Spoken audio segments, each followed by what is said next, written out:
A legal battle is heating up over a new Texas law that could remove books with references about sex from school libraries. Bookstores in Austin and Houston are now suing the state of Texas, saying the new requirements are vague and nearly impossible to follow. KVUE's Isabella Basco talked to groups on both sides of this debate.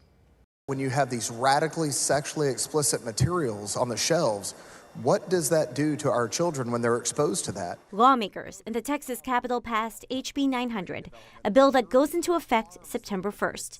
It requires book vendors to assign ratings to books based on the presence of depictions or references to sex. Valerie Kaler owns Blue Willow Bookshop in Houston. It could easily put our business out of business by having to spend the time, which is money, to rate these books. This whole idea of not just explicit sexual content, but sexual content or some sort of relevant content, we don't know. We don't know what that's supposed to mean. Is that two 15-year-olds kissing? I mean, we don't know. It's just very vague to us as to how we would do that. That's why Book People in Austin, and National Bookseller Associations filed suit this week over the new law. Both CEOs of the bookstores say the amount of the books they'd have to rate is too many.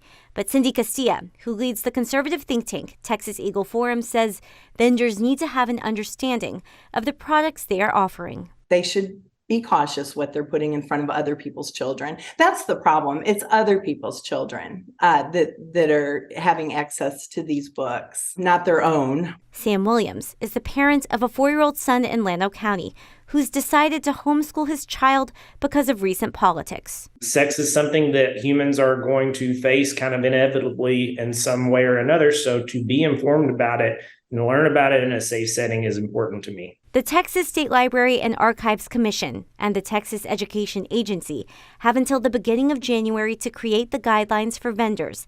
Then those businesses have 4 months to submit a list to the TEA or be barred from selling books to schools. In Austin, Isabella Basco for KVUE News. Thank you, Isabella. And in our commitment to transparency, we do want to point out the attorney for the plaintiffs in this case, Laura Prather, also represents KVUE in various legal matters unrelated to this case.